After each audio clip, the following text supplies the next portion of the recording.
हरियाणा में विधानसभा के लिए 1 महीने बाद होने वाले चुनाव के लिए सभी पार्टियों ने तैयारी तेज कर दी है। इसी बीच जननायक जनता पार्टी यानी जेजेपी नेता और हरियाणा के पूर्व उप मुख्यमंत्री दुष्यंत चौटाला ने साफ कर दिया है कि वो भारतीय जनता पार्टी के साथ नहीं जाएंगे। इसके साथ ही उन्होंने इंडिया गठबंधन में शामिल होने को लेकर खुलकर बात की। उन्होंने एक इंटरव्यू में बात करते हुए कहा कि हम किंग मेकर थे और हमारी चाबी ने विधानसभा का ताला खोला था।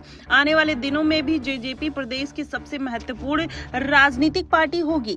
वहीं आपको बताएं, जब उनसे पूछा गया कि बीजेपी के साथ नहीं तो क्या इंडिया गठबंधन में जाएगी जेजेपी, तो उन्होंने कहा कि एनडीए से अलग होने पर दुष्यंत चौटाला ने कहा कि पहलवानों के आंदोलन और किसान आंदोलन हुए, मैंने अपना स्टैंड कभी एनडीए से अलग नहीं किया। लेकिन अगर एनडीए में सम्मान नहीं मिला तो कौन वहां पर रहने वाला है? कौन हमें विश्वास दिलाएगा कि छोटे से एक स्वार्थ के लिए बरसों के याराने चले गए। अच्छा हुआ कि दोस्त कुछ नकली चेहरे पहचाने चले गए। ऐसे में दुष्यंत चौटाला ने अपने पुराने बयान के दरवाजे अभी भी बंद नहीं किए हैं। उन्होंने कहा कि मैं आश्वस्त कर सकता हूं कि मैं दोबारा भाजपा के साथ नहीं जाऊंगा। क्या इंडिया गठबंधन के साथ जाएंगे? इस सवाल पर दुष्यंत चौटाला ने कहा कि देखते हैं, अगर हमारे पास संख्या हुई और हाँ, अगर हमारी पार्टी की प्राथमिकता से लिया जाता है तो क्यों नहीं, जरूर साथ जाएंगे। वहीं 2019 के विधानसभा चुनाव में 10 सीटें जीतने वाली जेजेपी 2024 के लोकसभा चुनाव में खाता भी नहीं खोल पाई।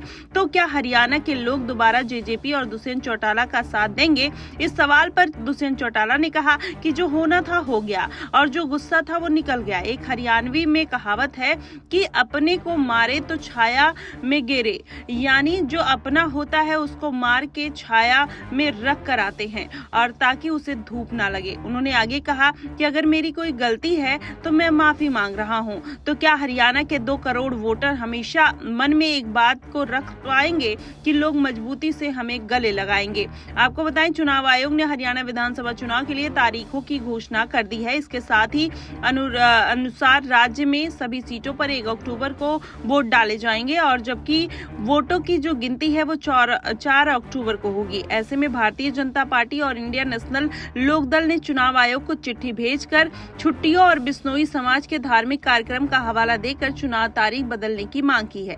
हालांकि अभी तक चुनाव आयोग ने कोई फैसला नहीं किया है और मंगलवार को इस पर ऐलान भी वो कर सकती है। वहीं बीजेपी और आईएनएलडी ने छुट्टियों का हवाला देकर चुनाव की तारीख बदलने की अपील की है और कहा है कि छुट्टियों के दौरान चुनाव हुए तो वोटिंग प्रतिशत पर असर पड़ेगा। आपको बता दें, 28 सितंबर को शनिवार को, 29 सितंबर को रविवार है, 1 अक्टूबर को वोटिंग की वजह से छुट्टी होगी, जबकि 2 अक्टूबर को गांधी जयंती है और 3 अक्टूबर को महाराजा अग्रसेन जयंती पर छुट्टी रहेगी। यही कारण है कि राजनीतिक पार्टियां अभी इससे बचती हुई नजर आ रही हैं। उनको डर है कि कहीं ना कहीं वोट परसेंटेज पर अगर इसका असर पड़ा तो कहीं ना कहीं पार्टी का स्तर भी गिर सकता है और चुनाव में हार का कारण भी बन सकता है। यही कारण है कि अब चुनाव आयोग के फैसले का इंतजार है।